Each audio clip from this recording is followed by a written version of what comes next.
सभी भक्तों को प्रणाम। आज के इस सत्र में, गीता सत्र में सभी का स्वागत है।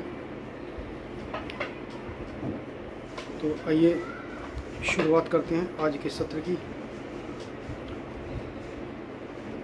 उस संसार के स्वामी, उस परमात्मा को प्रणाम जिसने इस विश्व का निर्माण किया है, इस विश्व का पालन करता है, उस विश्व का संहार करता है।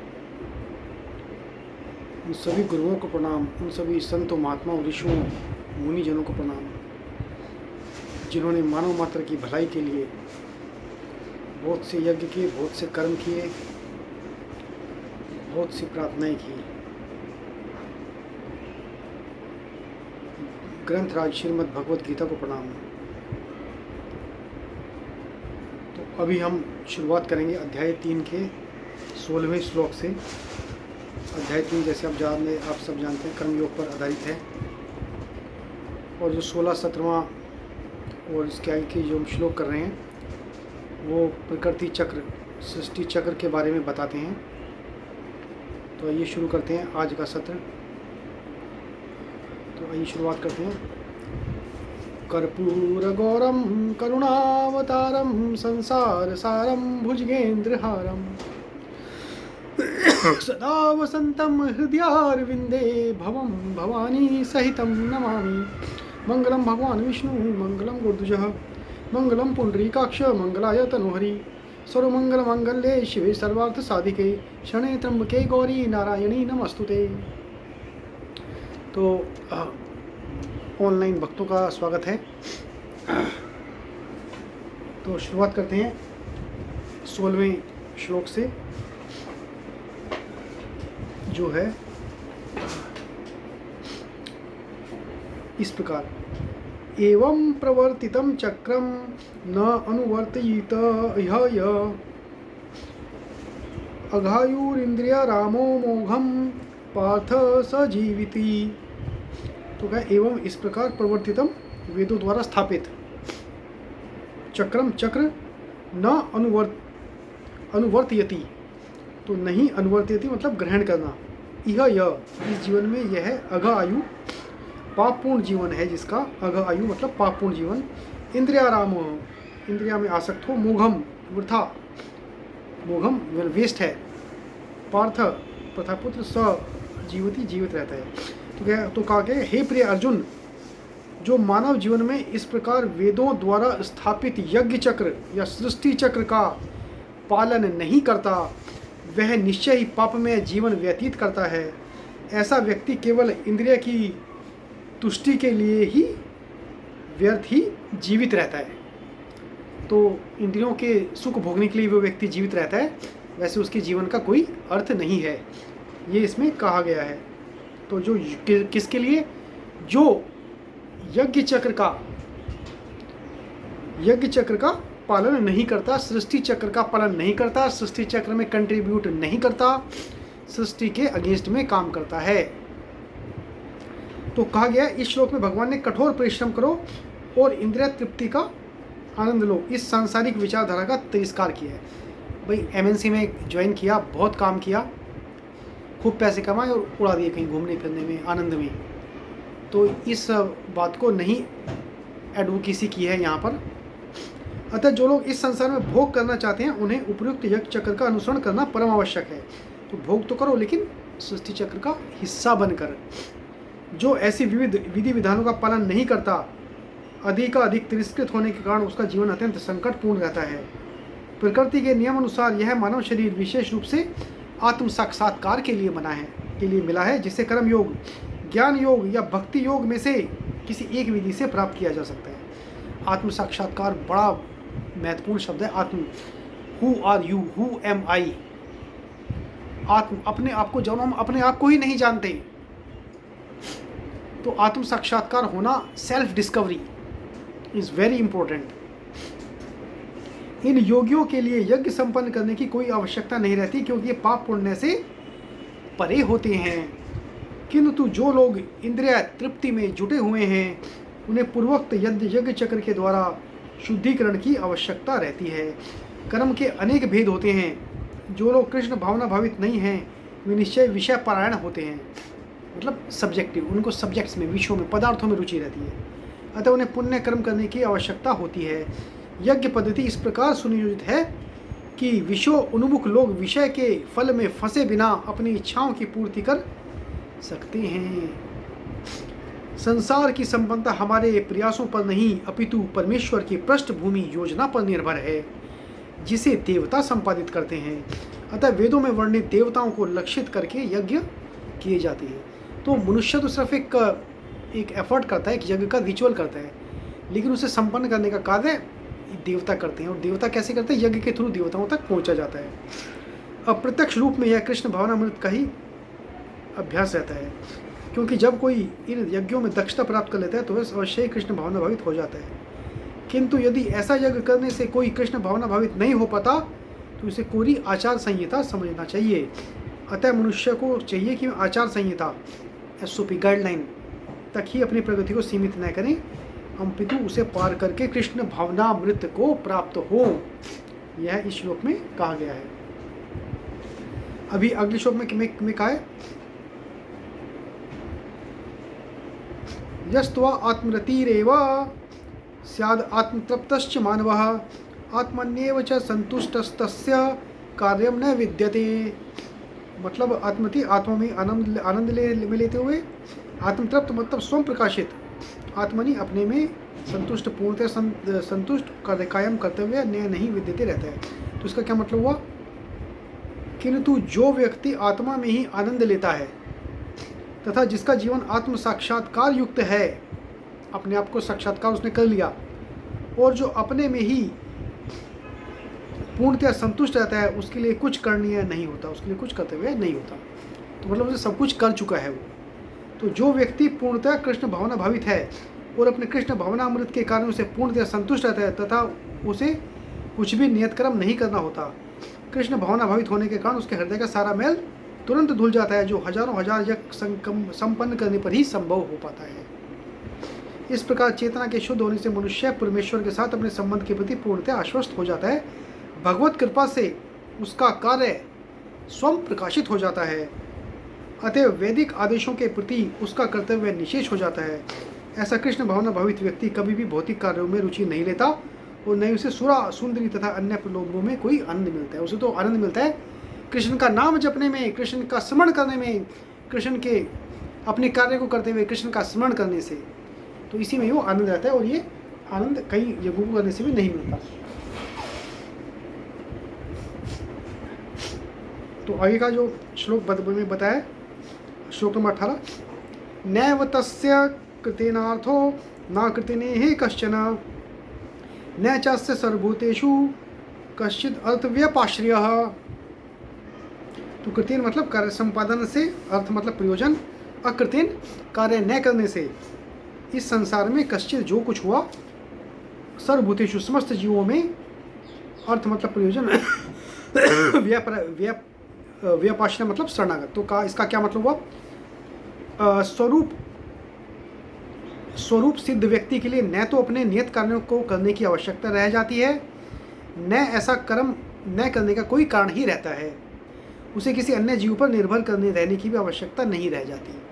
तो आपने देखा होगा काफ़ी सारे जो ऋषि मुनि हैं जो हिमालयों की कंदराओं में हैं, गुफाओं में हैं, कुछ ऐसे हैं, कुछ लोग कहते हैं कि ऐसे साधु संत हैं जो हजारों साल से हिमालय पर या कैलाश पर रह रहे हैं, उनकी गुफाओं में रह रहे हैं। क्योंकि अब हमारे साथ तो एक दिन भी खाना ना मिले, एक वक्त भी खाना ना मिले, हम कितने परेशान हो जाते हैं। एक वक्त कपड़े पहनना ना मिले कितना परेशान हो जाते हैं, नहाना ना मिले कितना परेशान हो जाते हैं। अब सबसे पहले कहीं जाते हैं तो अभी सब खाने पीने की, रहने की चिंता होती है।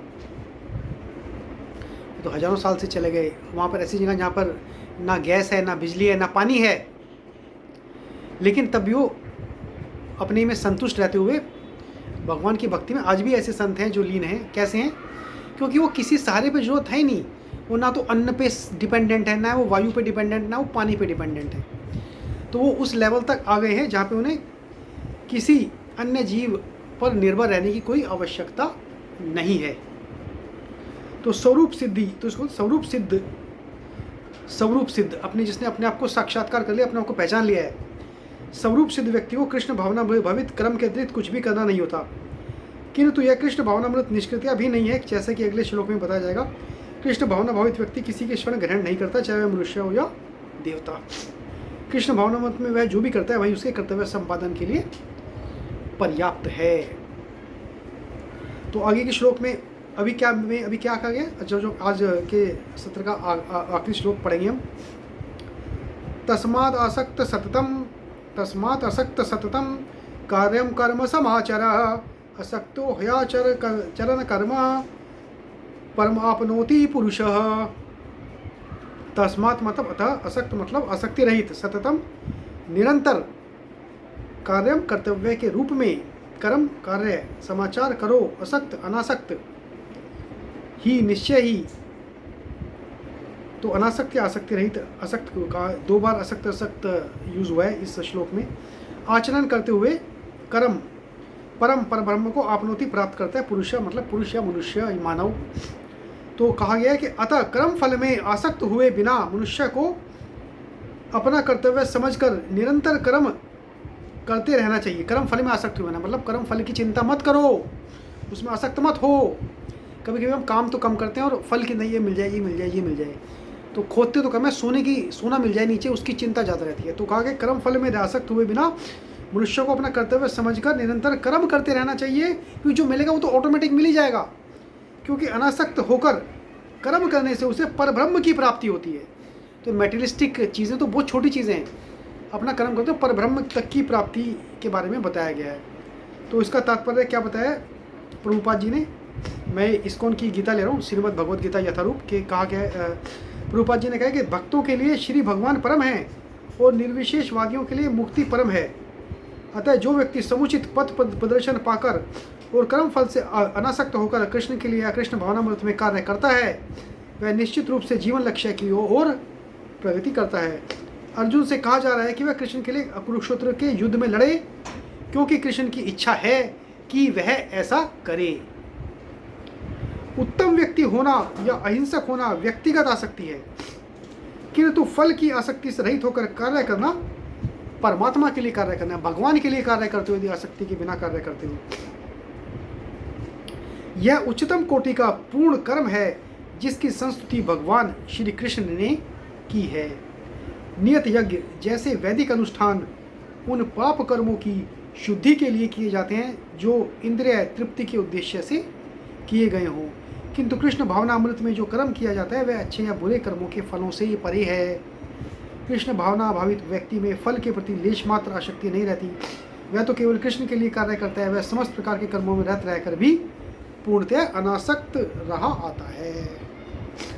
तो अभी हम ये जो 4 श्लोक पढ़े हैं, ये 4 श्लोक हम अभी ये जो दूसरी अपनी रामकृष्ण जी की, रामकृष्ण आश्रम की जो गीता है स्वामी रंगनाथानंद जी ने लिखी है, उसके बारे में देखते हैं कि इस प्रकृति चक्र, इस सृष्टि चक्र, इस कर्म चक्र के बारे में इन 3-4 श्लोकों में क्या कहा गया है।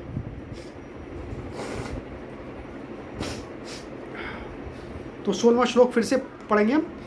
एवं प्रवर्तितम चक्रम न अनुवर्तयति इह अघायु इंद्रियारामो मोघम पार्थ स जीविति।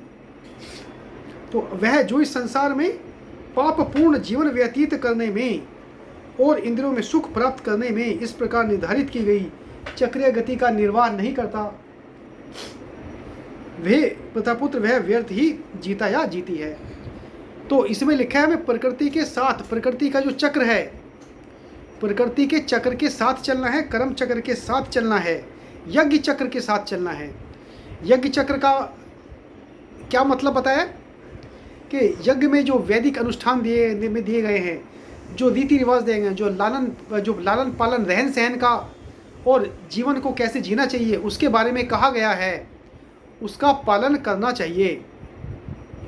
और कहा गया है कि यदि सृष्टि चक्र का पालन करो, सृष्टि का उसका अभी क्या मतलब है, बरसात, गर्मी, सर्दी, जितने भी ऋतुएं चेंज होती हैं, यदि उनके अनुसार कार्य नहीं करेंगे, मतलब वर्षा हुई और बीज नहीं बोए तो वो अकर्म हो गया, मतलब कर्म नहीं किया। वर्षा कहते हैं जब वर्षा थी, और जब सूखा पड़ गया, बरसात चली गई, तब बीज बोए, प्रकृति के साथ नहीं चले तो हमें वो निश्चित जो फल मिलना था वो नहीं मिलेगा।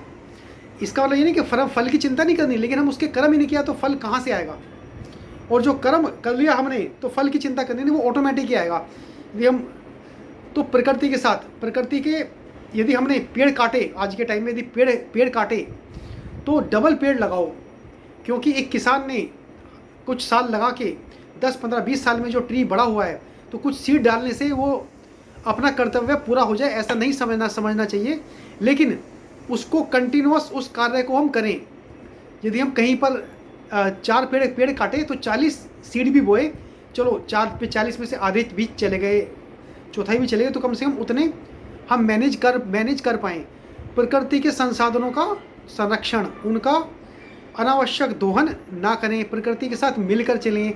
प्रकृति ने जो हमारे को अभी जो हमारी धरती माता है, हर तरह का भार सहन करती है, हर एक तरह के प्राणी के लिए आश्रय देती है। अब उसी धरती को हम बंजर, उपजाऊ ज़मीन को बंजर करते जा रहे हैं, उसको खोदते जा रहे हैं, पहाड़ों को तोड़ते जा रहे हैं, माइनिंग करते जा रहे हैं, समुद्र का हमने बैलेंस ख़राब कर दिया है। अभी जो जून के महीने में जो बरसात शुरू हो जाती थी, अभी तक जून जाने वाला, अभी तक बरसात नहीं है। बॉम्बे में फर्स्ट वीक में जून में बरसात हम देखते आए हैं, और अभी 20 जून आ रही है, अभी तक बरसात नहीं है। गर्मी बढ़ती जा रही है, ओजोन लेयर में आपने सुना होगा एक होल हो गया है।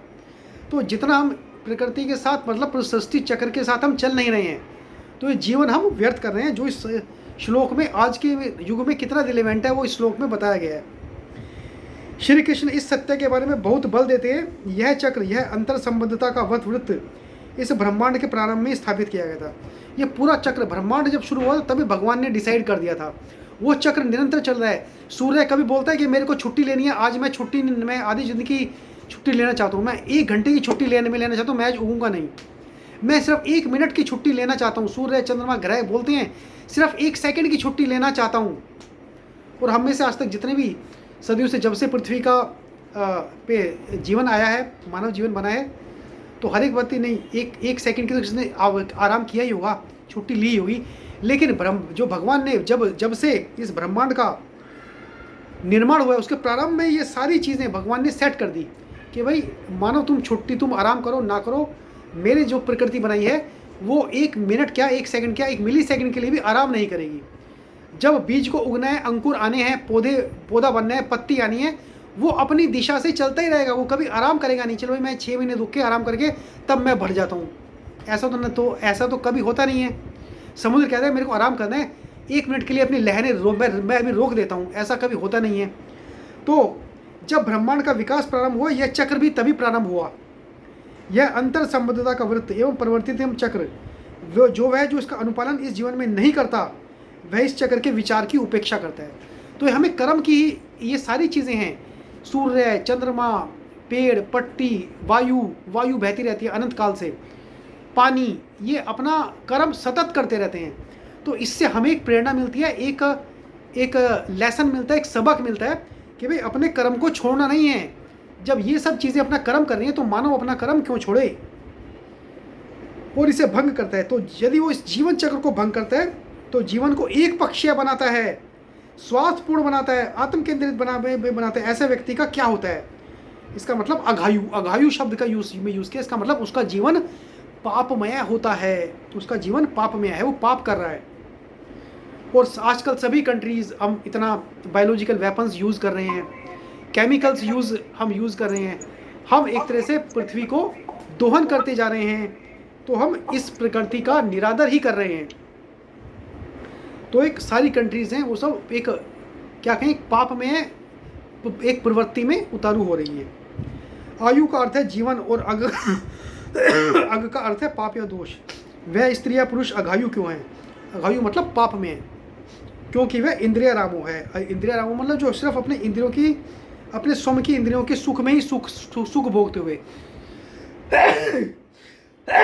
मुझे अपने सुख की चिंता पहले है, मुझे अपने घर की चिंता पहले है, मुझे अपने गांव की चिंता पहले है, बाकी सब लोग भाड़ में जाएं, बाकी सब लोग मरें, मेरे को कोई लेना देना नहीं, मेरा चीज़ सेफ हो जाए। तो ये अपने में रत है जो इंद्रिया रामो, वह प्रकृति की सुरक्षा पर ध्यान नहीं देता या देती और जैसे वन में सुंदर पक्षियों को और दुर्लभ जानवरों का शिकार तथा वृक्षों को नष्ट करते हुए हम कार्य करते हैं। यद्यपि राज्य ने इसे प्रतिबंधित किया है, लेकिन लोग सब कुछ करते हैं। क्यों करते हैं? वे इन सब को बेचना चाहते हैं, अधिक धन प्राप्त करना चाहते हैं, जो अपने सुख के लिए यूज़ करेंगे। हाथी को पकड़ा, मारा, उसके हाथी दांत बेच दिए। तो ऐसे व्यक्ति पाप में जीते हैं, क्योंकि वे इंद्रिय रामो हैं, क्योंकि अपने इंद्रिय, उनका सुख केवल ऐन्द्रिक है। एक सीमा तक इंद्रियों की लालसा को शांत करना अच्छा है। तो ऐसा नहीं है सर, इसमें ये नहीं कहा गया कि भाई वो एक अच्छे कर्म से अच्छे जो धन कमाया है उससे बर्फ़ी लेके नहीं खाना। मन करता है बर्फ़ी लेके खा लो, अच्छा चीज़ भोजन लेके कर सकते हैं। तो इंद्रियों को एक लेवल तक शांत करना, लेकिन इंद्रियों को हावी नहीं होने देना है। एक लेवल तक शांत करना अच्छा है, लेकिन limit, with in limit.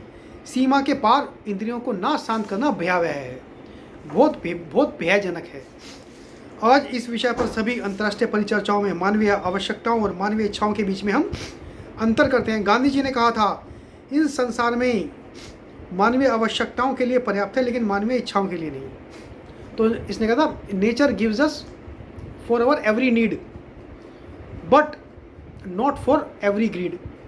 Nature ने हमारी नीड के लिए सब कुछ दिया है, लेकिन हमारी ग्रीड के लिए कुछ नहीं दिया है। तो इच्छाएं सभी समय बढ़ती हैं। लोग ऐसा क्यों करते हैं? हम अपनी ऐच्छिक ऐन्द्रिक इच्छाओं के समक्ष झुकते रहते हैं। मन विवेकशील नहीं होता, यद्यपि प्रत्येक मनुष्य में यह आश्चर्यजनक क्षमता है जो जानवरों में नहीं है। इसलिए जब कोई संपूर्ण समाज इंद्रिय रामो हो जाता है, हम कहते हैं वेस्टर्न फिलॉसफी तो बिल्कुल मेटलिस्टिक हो गया है।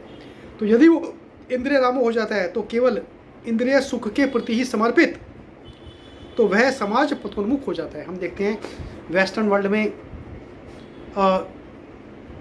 काफ़ी हिंसक घटनाएं आती हैं। 15 साल के बच्चों की घटनाएं हिंसक घटनाएं आती हैं, हिंसा की घटनाएं आती हैं, मारपीट की घटनाएं आती हैं। तो वो समाज पतोन्मुख हो रहा है। अभी वो हमारे वैदिक ज्ञान को, हमारे योगा को और हमारे योग को, योग सिस्टम को, ध्यान सिस्टम को, मेडिटेशन को वो लोग अभी अपना रहे हैं वेस्टर्न वर्ल्ड। क्योंकि पता चला कि भाई ऐसे तो हमारा समाज बिल्कुल गिर रहा है, ये हमारा पतन हो रहा है। तो ऐसी क्या चीज़ें जिससे हम इसे बचा पाएँ, और ये सब चीज़ें उन्हें भारतीय सभ्यता, भारतीय संस्कृति से उनको मिली। यथार्थ में संपूर्ण सभ्यता ही अधोगामी हो जाती है जब उस संसार में इंद्रियराम व्यक्तियों की संख्या बढ़ने लगती है। तो किसी कंट्री में सब लोग इंद्रिय सुख के हैं, तो वो क्या करेंगे? एक क्या बोलते हैं, कैपिटलिस्ट समाज बन जाता है वो, कि भाई अपने सारे सुख भोग लो, बाकी सब का दोहन करो,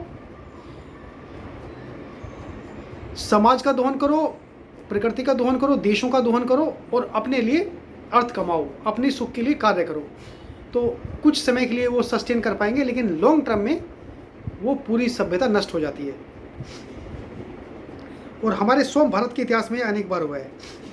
तो सामाजिक अवरोध में मोघम पार्थ सजीवित, हे पार्थ, ऐसे लोगों का जीवन बेकार, खोखला, अर्थहीन, असृजनात्मक है।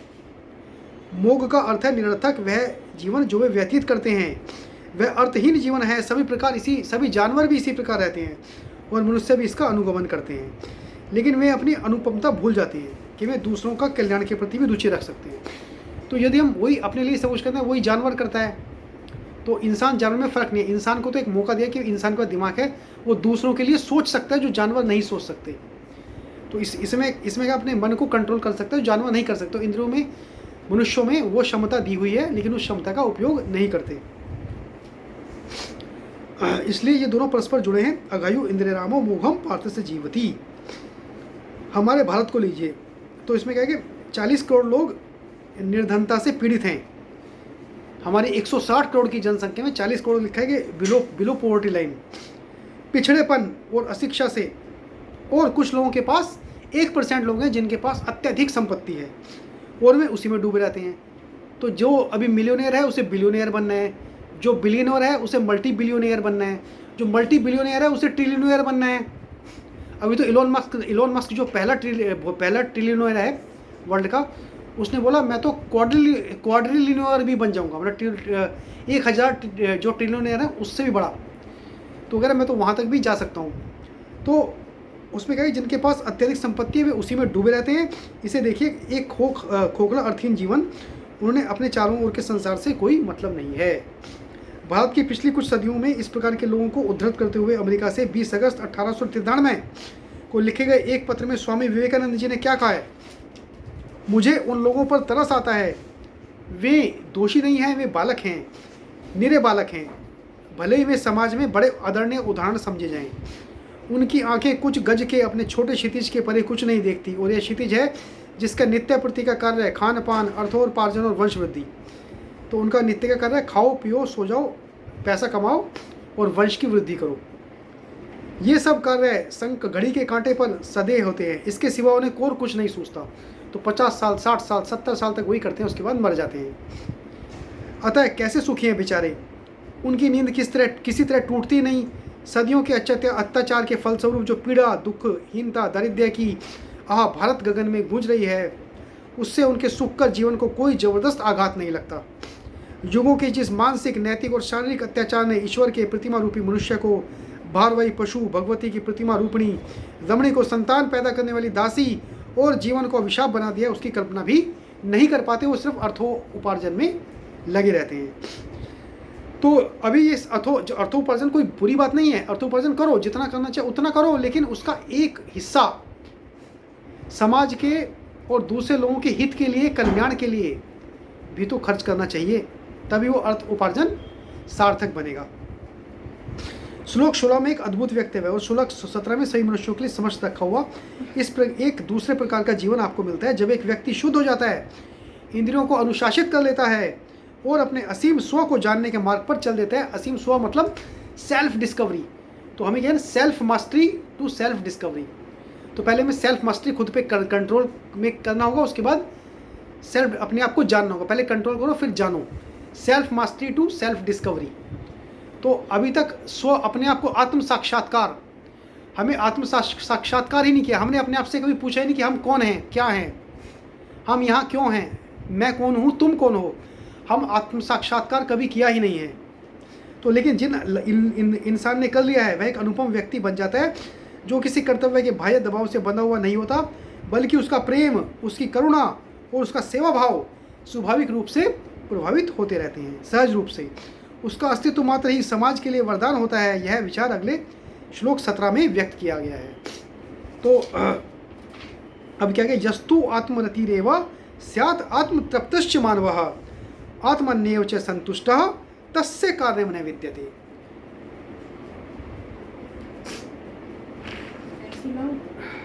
लेकिन वह जो आत्मा में आनंदित है, आत्मा में संतुष्ट है और आत्मा में ही प्रसन्नता का अनुभव करता है, उसके लिए कर्तव्य कर्म नहीं रह जाता। तो इसका मतलब ये नहीं कि भाई कर्तव्य कर्म तो है, मतलब उसके लिए जो हमारे नॉर्मल कर्तव्य हैं, कार्य हैं, उसके लिए नहीं रह जाते।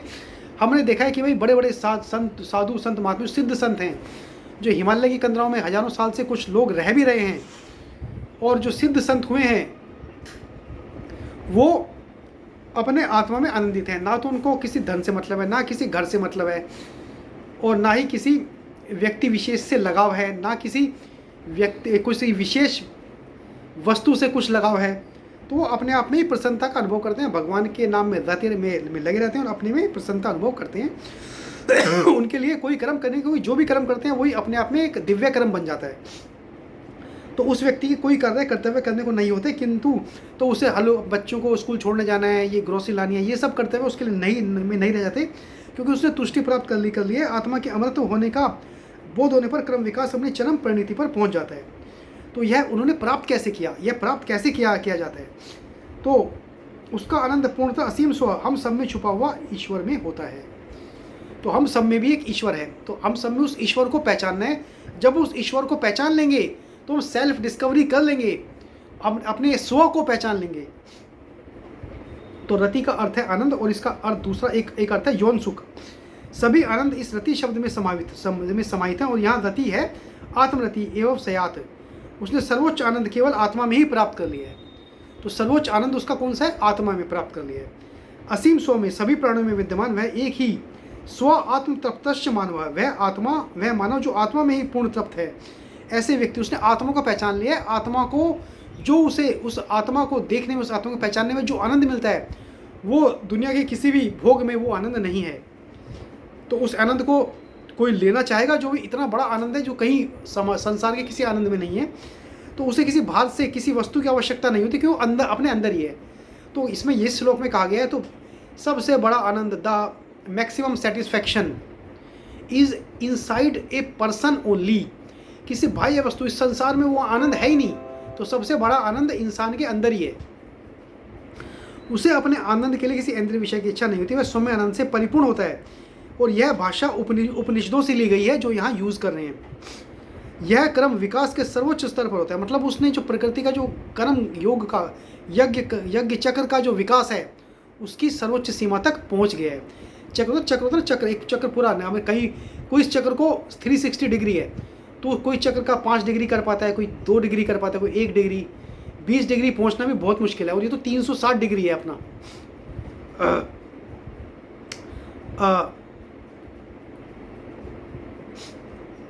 जब वह ज्ञान आता है तब हमें यह तब यह बोध होता है आत्मा में ही आनंदित होता है।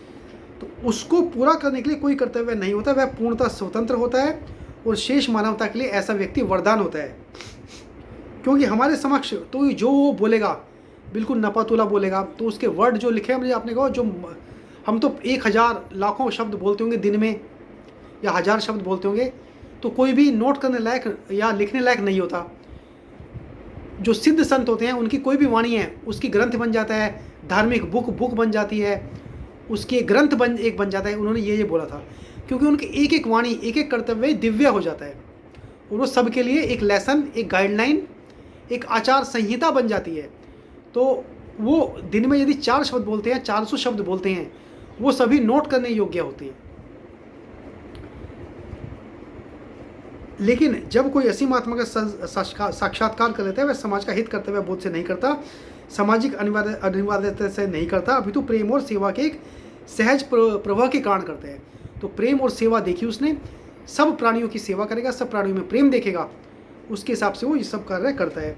तो किसी समाज, किसी उसे नेसेसरी कोई लॉ किसी कंट्री का, या कोई लॉ या कोई अनिवार्यता है उसको बाध्य नहीं करती, उन सब बाधाओं से तो वो परे है, वो तो प्रेम के लिए करता है। तो तैत्तिरीय उपनिषद में एक भाग है आनंदस्य मीमांसा, तो आनंद का अन्वेषण। तो आनंद का क्या है, आनंद का किसने एक तैत्तिरीय उपनिषद में एक मीमांसा की गई है, मतलब एक एनालिसिस किया गया है कि आनंद क्या है, सबसे बड़ा आनंद क्या है। भाई कोई अपना स्पा में जा रहा है वो आनंद है, नहीं भाई उससे अच्छा और किसने मसाज कर दी वो आनंद है, कोई कहा नहीं मैं तो पहाड़ के ऊपर ठंडी हवा खा रहा हूँ वो आनंद है। तो कौन सा आनंद का कौन सा स्केल सबसे ज़्यादा हो सकता है, तो इसमें एक है आनंदस्य मीमांसा, आनंद का अन्वेषण, आनंद का एनालिसिस ऑफ प्लेजर।